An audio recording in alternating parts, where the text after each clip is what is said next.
Assalamualaikum warahmatullahi wabarakatuh. Kami dari kelompok 4 ingin memaparkan materi tentang pasar monopolistik dan pasar oligopolistik.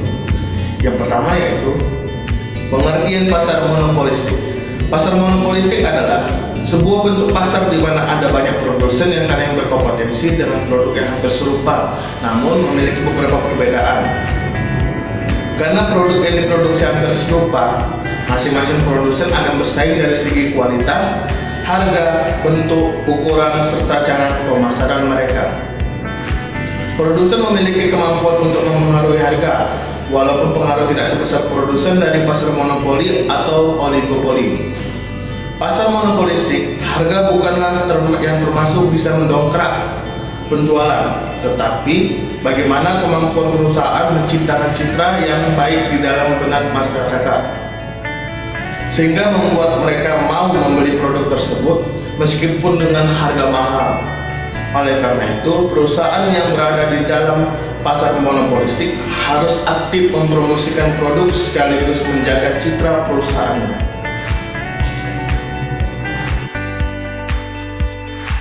Ciri-ciri pasar monopolistik. 1. Memiliki produsen yang banyak, namun tidak sebanyak pasar persaingan sempurna, dan juga skala produksi suatu perusahaan tidak bisa lebih dari skala produksi perusahaan lainnya. Yang kedua, produk diferensiasi, yaitu barang yang diperjualbelikan memiliki unsur pembeda seperti bentuk, ukuran, rasa, harga, dan lain-lain. Yang ketiga, kemampuan mempengaruhi harga.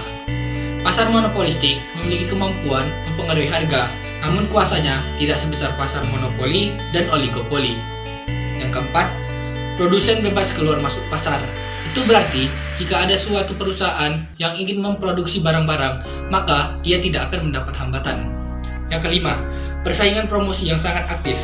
Para produsen akan berlomba-lomba untuk mempromosikan barang dagangannya, karena ini merupakan sarana efektif agar para pelanggan lebih tertarik kepada produk yang ditawarkan.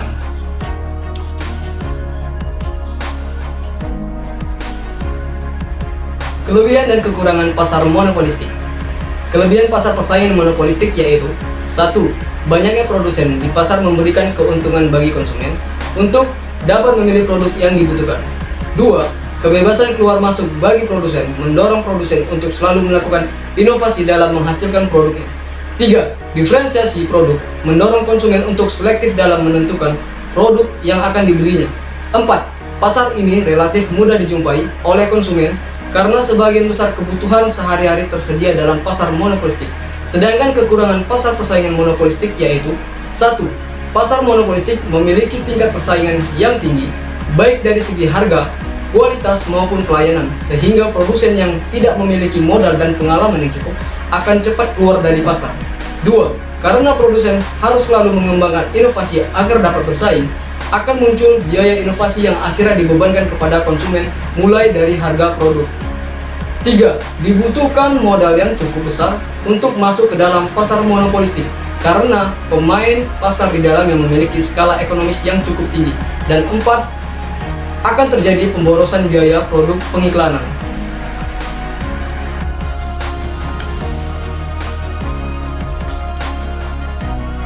Pasar monopolistik. Pasar monopolistik banyak kita temui dalam kehidupan sehari-hari, seperti sampo, sabun, air mineral. Kita ambil contoh satu yaitu air mineral. Pada pasar air mineral, ada banyak produsen yang memproduksi air mineral, seperti Aqua, Fit, Le Mineral, Cleo, Edes, dan lain-lain.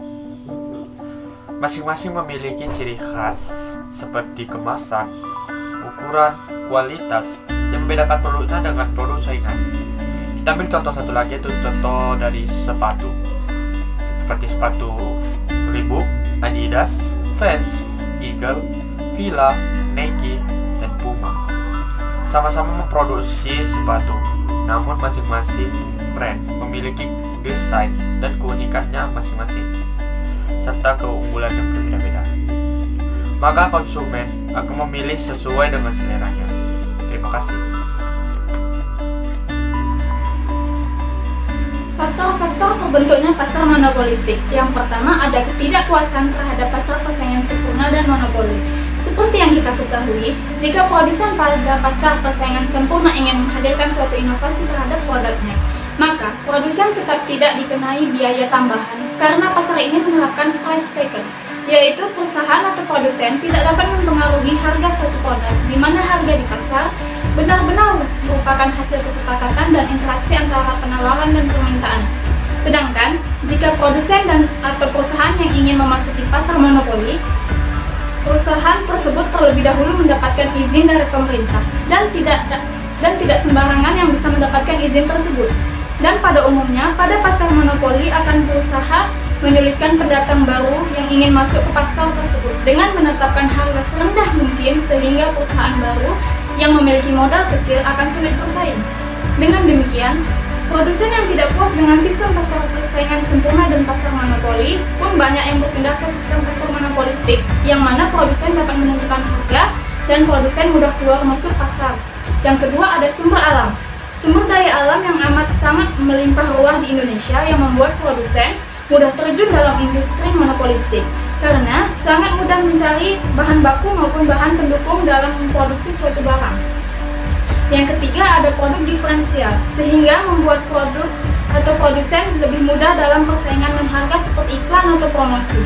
Produk diferensial sendiri adalah ketika produsen memproduksi produk yang sedikit berbeda namun serupa dengan pesaingnya seperti sepatu banyak merek, contohnya Adidas, Nike, Puma, dan lain-lain.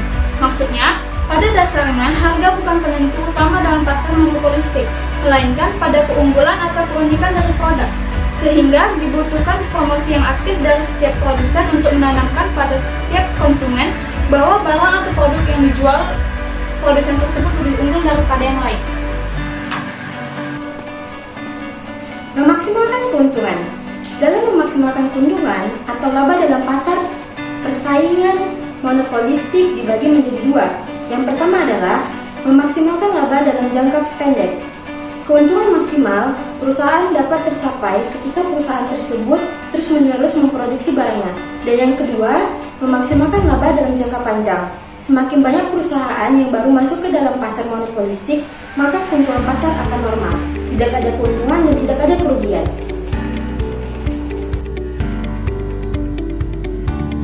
Pengertian pasar oligopolistik.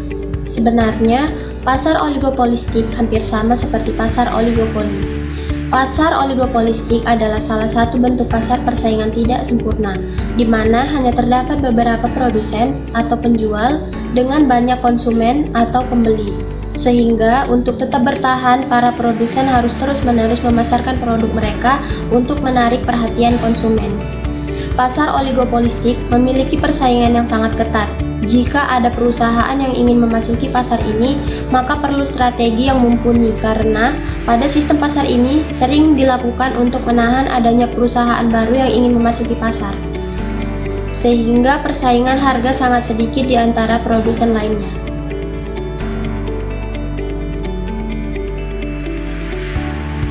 Ciri-ciri pasar oligopolistik. Adapun ciri-cirinya sebagai berikut.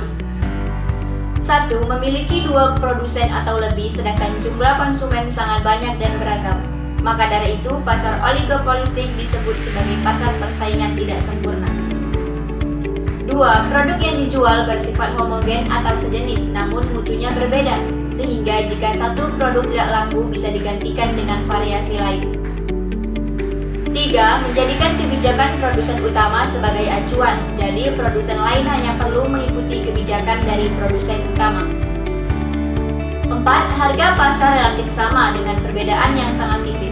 Mengingat jumlah produsen yang tidak banyak membuat persaingan semakin ketat, sehingga perbedaan harga tidak terlalu jauh. 5. Produsen baru sulit bergabung, terutama ketika produsen lama menurunkan harga secara besar-besaran, sehingga membuat produsen baru sulit untuk bertahan. 6. Strategi pemasaran harus intensif dan aktif karena khawatir konsumen akan pindah ke produk lain.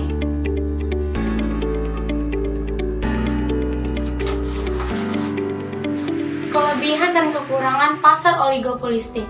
Yang pertama, pengembangan produk diimbangi oleh kemajuan iptek. Pasar oligopolistik mendorong inovasi dan perkembangan teknologi pada industri. perusahaan harus melakukan pengembangan teknologi untuk dapat bersaing dengan perusahaan lain. Hal ini karena perusahaan tidak dapat bersaing dari sisi harga. Yang kedua, lebih memperhatikan kepuasan konsumen karena adanya persaingan penjual.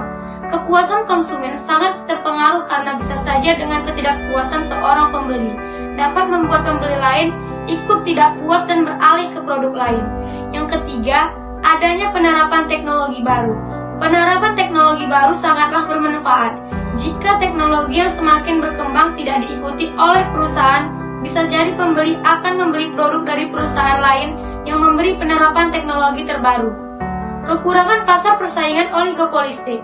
Yang pertama, dalam pasar oligopolistik, perusahaan besar yang sudah lama berdiri dan banyak sekali peminatnya lebih banyak mendistribusikan produk dagangannya, yang mengakibatkan hasil pendapatan yang banyak pula. Sedangkan perusahaan yang kurang diminati pembeli otomatis akan mendistribusikan barang dagangannya dalam jumlah sedikit dan memperoleh pendapatan yang sedikit pula. Yang kedua, harga yang stabil dan terlalu tinggi bisa mendorong timbulnya inflasi. Terkadang harga yang mahal itu menggambarkan kualitas yang bagus pun belum tentu banyak peminatnya. Oleh karena itu, perusahaan berkecimpung di dalam usaha ini sangat jarang menaikkan harga. Itu pun jika naik hanya sedikit dan tidak terpengaruh terhadap minat pembeli. Yang ketiga, bisa timbul pemborosan biaya produksi. Dalam pasar oligopolistik, timbul pemborosan akibat biaya produksi yang besar namun pemasukan tidak seimbang. Yang keempat, perusahaan mengeluarkan banyak dana untuk iklan dan promosi agar produknya dapat dibedakan dengan produk perusahaan lain. Contoh pasar oligopolistik yang paling menonjol di Indonesia seperti rokok, sepeda motor, dan lain-lain. Di Indonesia, angka perokok aktif sangat tinggi, begitu juga dengan sepeda motor. Sedangkan perusahaan yang memproduksi rokok dan motor tidak banyak. Dari kondisi ini bisa dilihat kalau jumlah produsen dan konsumen tidak sebanding. Untuk menghindari konsumen berpindah ke produk lain, perusahaan hanya perlu membuat variasi dari produknya. Selain itu, produsen juga harus menemukan strategi yang tepat dengan konsep pemasaran dan penjualan yang digunakan.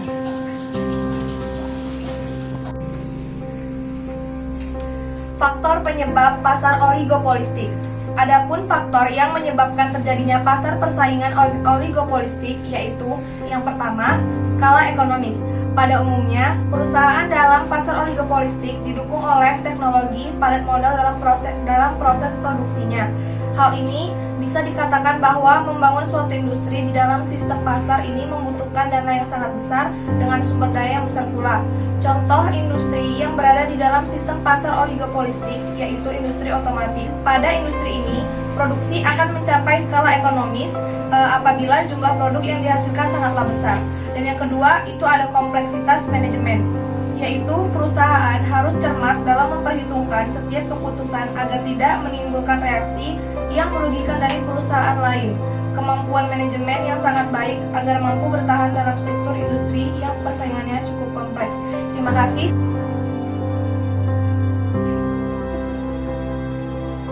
Jenis-jenis pasar oligopolistik.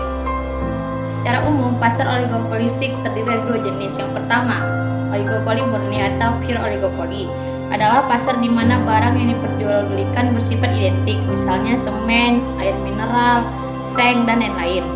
Yang kedua, oligopoli terdiferensiasi atau different oligopoli adalah pasar dengan barang yang homogen namun dapat dibedakan, misalnya sabun, sepeda motor, laptop, dan lain-lain. Baik, ini adalah akhir dari penjelasan video kali ini dan semoga bermanfaat. Terima kasih. Wassalamualaikum warahmatullahi wabarakatuh.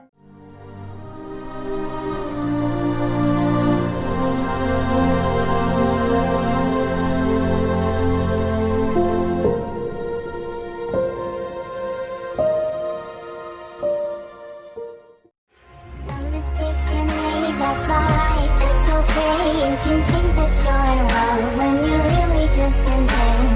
Some mistakes get made, that's alright, that's okay. In the end it's better for me, that's the moral of the story, babe.